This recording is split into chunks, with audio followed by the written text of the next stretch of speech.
If you've ever turned on your light after rain and seen this chaos, here's how to end it fast. How to get rid of flying ants, especially when they appear right after rain, can be stressful.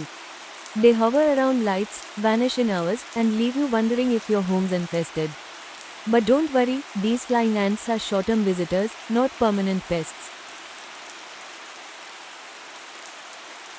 Before you even start chasing flying ants, block their entry points. Close windows during dusk, that's when they swarm. Turn off extra lights near windows or switch to yellow bulbs, which attract them less. And if you've got ventilation gaps, use fine mesh screens or even temporary cling film during peak swarm hours. Small barriers at the right time save you a big headache later. Flying ants don't usually appear indoors during the day.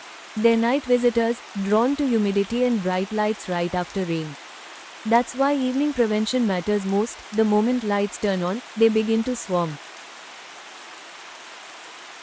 If you suddenly find flying ants inside your room, here's the smartest quick fix. Turn off your indoor lights and switch on a nearby balcony or outdoor light. Flying ants are naturally drawn to brightness. Within minutes, they'll gather near the outdoor bulb. Once your room is clear, close the doors and windows to stop them from flying back in. It's quick, chemical-free, and perfect for nighttime infestations. Now that the quick fix has cleared your space, let's go a little deeper. Long before sprays and electric traps, homes relied on nature itself to keep insects away. Simple ingredients, quiet rituals, and they still work beautifully today, just with a modern touch. Homes once burned neem leaves to repel insects. Today, swap that for neem oil in a diffuser or a neem-based spray. It's safer, smells fresh, and repels flying ants effectively. No smoke, no mess. Remember the old lemon and clove trick near windows?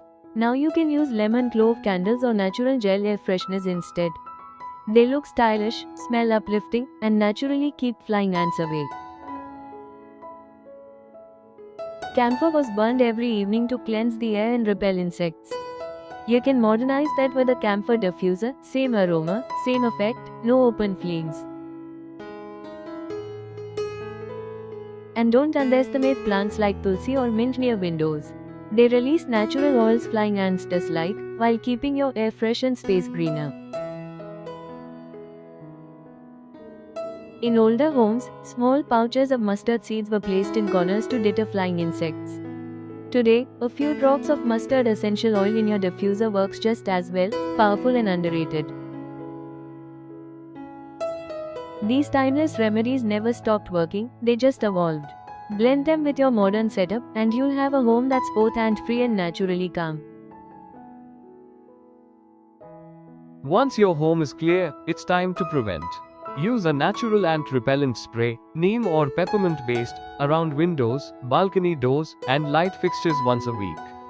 It builds an invisible scent barrier that keeps flying ants and other bugs away. Prevention starts with tiny habits. Clean light fixtures often, seal window gaps, and keep sugary foods covered. Flying ants are drawn to damp surfaces and bright lights. Remove those cues, and they won't find your home attractive. If you want an extra layer of natural protection, try keeping bay leaves or peppermint-soaked cotton balls near window corners. Their aroma hides scent trails and keeps future swarms away. Many people assume flying ants mean a permanent colony inside their home, but that's a myth. They usually appear only for a few hours after rain then disappear. So instead of panicking, focus on gentle prevention. Flying ants are seasonal visitors, not permanent pests. With a mix of light control, natural repellents, and old wisdom reimagined, you can stop them naturally and keep your home peaceful. If you found these insights helpful, don't forget to like, share, and subscribe for more smart home guides.